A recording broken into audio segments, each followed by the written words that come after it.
ప్రజాభవన్లో ప్రారంభమైన బ్యాంకర్ల సమావేశం. డిప్యూటీ సీఎం భట్టి విక్రమార్క అధ్యక్షతన భేటీ. సమావేశానికి హాజరైన మంత్రి తుమ్మల.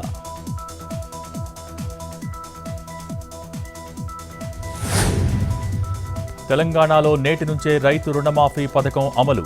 సాయంత్రం 4 గంటలకు రుణమాఫీ నిధుల విడుదల. 3 విడతల్లో రైతుల ఖాతాల్లోకి రైతు రుణమాఫీ నిధుల జమ.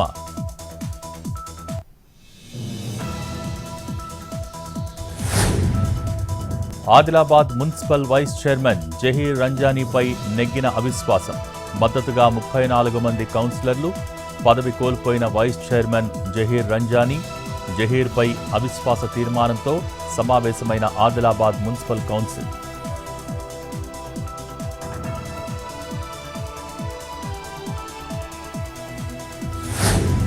నార్సింగి డ్రగ్స్ కేసు రిమాండ్ రిపోర్ట్లో సంచలన విషయాలు. 20 మంది నిందితుల్లో 7 డ్రగ్స్ పెడ్లర్లు, 13 మంది వినియోగదారులు.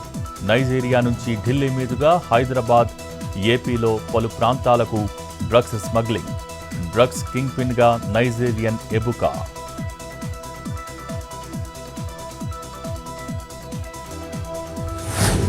గుంటూరు జిల్లా వినుకొండలో అదనపు బలగాల మోహరింపు. వినుకొండలోనే ఎస్పీ, అడిషనల్ ఎస్పీ అవాంఛనీయ ఘటనలు జరగకుండా ముందస్తు చర్యలు.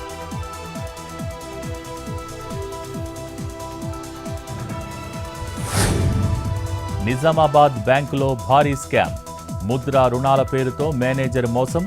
42 మంది ఖాతాదారుల పేర్లతో 5 కోట్ల స్కామ్. విజిలెన్స్ విచారణకు బ్యాంక్ ఉన్నతాధికారుల ఆదేశం.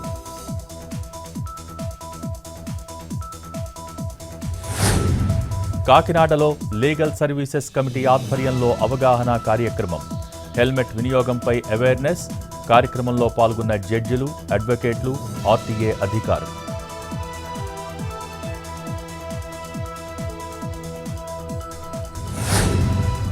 పెన్షన్ కోసం వృద్ధుణ్ణి మంచంపై మోసుకెళ్లిన గిరిజనులు.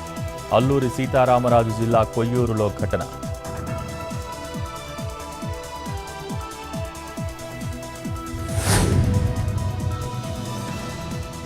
అన్నమయ్య జిల్లా నందరూరులోని శ్రీ సౌమ్యనాథ స్వామి ఆలయంలో బ్రహ్మోత్సవాలు. స్వామివారికి ఊంజల్ సేవ, ప్రత్యేక పూజలు.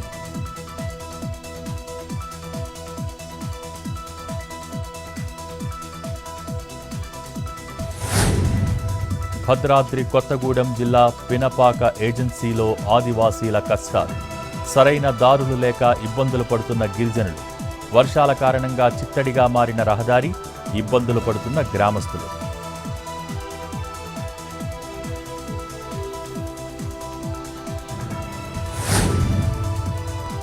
ఉదయం 9:51 తెరుచుకున్న పూరి జగన్నాథ ఆలయం రహస్య గది. భాండాగారంలోని రహస్య గదిలోని ఆభరణాలను తాత్కాలిక స్ట్రాంగ్ రూమ్కు తరలింపు. భాండాగారాన్ని మరమ్మతుల కోసం పురావస్తు శాఖకు అప్పగించనున్న అధికారులు. 24 క్యారెట్ల 10 గ్రాముల పసిడి ధర 75,010 రూపాయలు.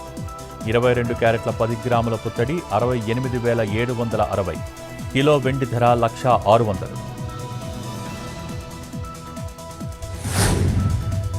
మరోసారి సెంచరీ కొట్టిన టమాటా. బహిరంగ మార్కెట్లో 100 దాటిన కేజీ టమాటా. రైతు బజార్లలో 67 రూపాయల అమ్మకం. మదనపల్లి నుంచి స్టాక్ రాకపోవడంతో ధరలు పెరిగాయంటున్న వ్యాపారులు. తెలుగు రాష్ట్రాలకు భారీ వర్ష సూచన.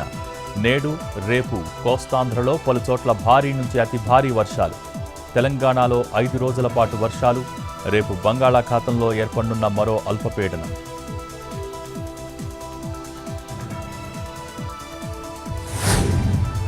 భద్రాచలం వద్ద పెరిగిన గోదావరి నీటి మట్టం. ప్రస్తుత నీటి మట్టం 21 అడుగులు. ఎగువ నుంచి భారీగా వస్తున్న వరద ప్రవాహం.